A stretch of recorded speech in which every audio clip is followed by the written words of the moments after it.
Ben Mehmet Ali Oral, Kuruva Göçler eş başkanı. Göçler deyince akla zorunlu göç ve zorla göç de iki bölüme ayırabiliriz. Zorunlu göç, afetlerde, doğal afetlerde, hatta bir kısmı bazı savaşlarda, ülke savaşlarında zorunlu göçler mevcut. Ama zorla göç, insanları zorla göçe mecbur etme, zorla göç ettirme. Neyle başlıyor? Köylerin yakılması, insanların infaz edilmesi, tarihsel olarak baktığımız zaman tabu 1925'lere kadar gidiyor. Mecburi iskan yasasını çıkarıyor. Ve 1925 ile başlayan mecburi iskan, yani zorla göçe zorlayan, göçe mecbur eden, köyleri boşaltan 1925'lerde başlar, 37'lerde, 38'de, 34'te 1990'lara kadar geliyor. 3428 yerleşim birimi, yani köy ve mezralar yakılıyor.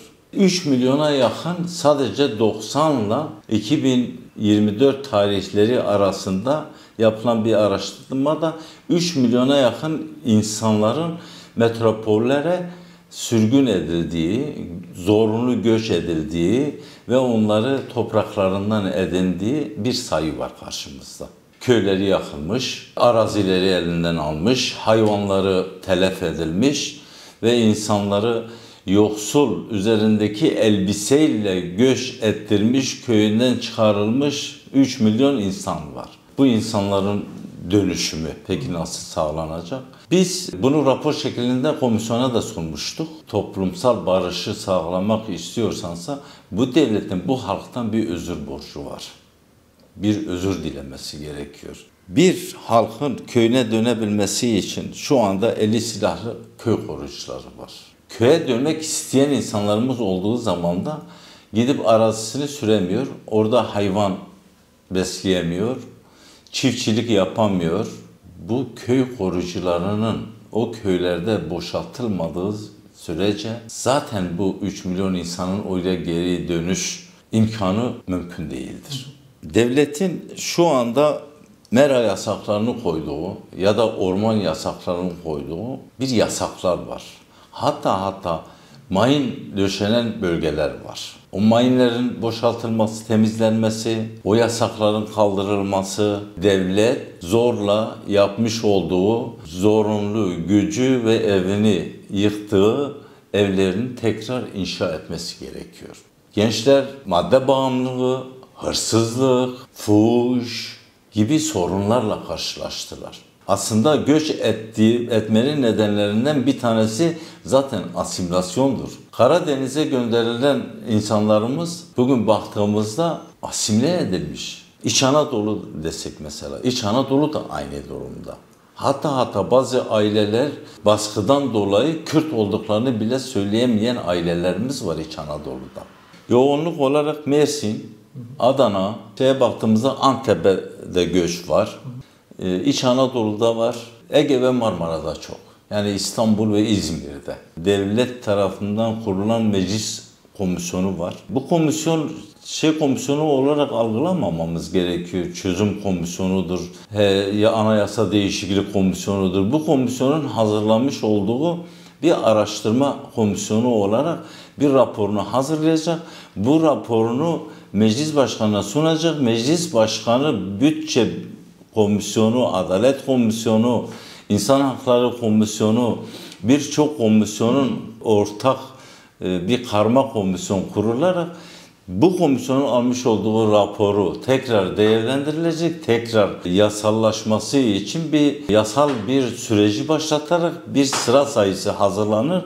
Sıra sayısı hazırlandıktan sonra da o sıra sayısı tekrar meclis başkanına gider. Meclis başkanı istediği zaman ya da iktidar istediği zaman onu meclis gündemine götürür. Meclis gündemi üzerinde konuşmalar yapılır. Ondan sonra yasallaşarak Cumhurbaşkanı imzasıyla yasallaşacak ve çıkacak. Şimdi halkımız bu süreçte yani bir an önce aslında bu sorunun çözülmesi. 3 milyon göçümüzün şu anda bir an önce bu köylerde az önce aşmış olduğum sorunların hayata geçirilmesi ve kendi köylerine dönmesi ve herkesin artık bu sıkıntılarda, ekonomik sıkıntıların en çok onları yıpratan ekonomik sıkıntılar, politik sıkıntılar var. Bundan kurtulmak için bir an önce bu sürecin bitmesini istiyorlar ve hayat bulmasını istiyorlar. Devlet bunu toplumsal barışı mı sağlamaya çalışıyor, yoksa süreci yaymaya mı çalışıyor? Eğer yasal düzenleme ise bu uzun vadelidir. Göç platformu olarak da sunduğumuz bir raporu da hayata geçirip yasallaştırılmasıyla tam da göç eden 3 milyon insanımızın istediği şekilde huzurlu bir şekilde bir köylerine dönerek yaşamlarını devam edecek bir köy inşası olmuş olacak. Yani sen bir komisyon kuruyorsun. Bu göçmenlerin muhatabı kimlerdir? Göçte. KHK'dan atılanların muhatabı kim olur? Sendikalardır. Peki asıl muhatap kimdir? Asıl bu süreci başlatan Sayın Öcalan'la mutlaka ve mutlaka görüşülmesi gereken ve Sayın Öcalan'ın aslında bu komisyona olması gereken önerileriyle, eleştirileriyle olur. Devletin 100 yıldır, 105 yıldır yapmış olduğu bu yanlışları, bu katliamları, bu sürgünleri hepsini en iyi anlatan Sayın Öcalan olacaktır. Ve onunla görüşülmeyen bir komisyonun raporu da inanılmaz olur. Halk da inanmaz buna. En önemli noktalardan bir tanesi tek muhatap Kürt Halk Önderi Sayın Öcalan'dır. Onunla görüşülmesi gereken nokta ve o hazırlanan bu komisyonun hazırlayacağı raporun da aslında amacına ulaşacağına inanıyoruz.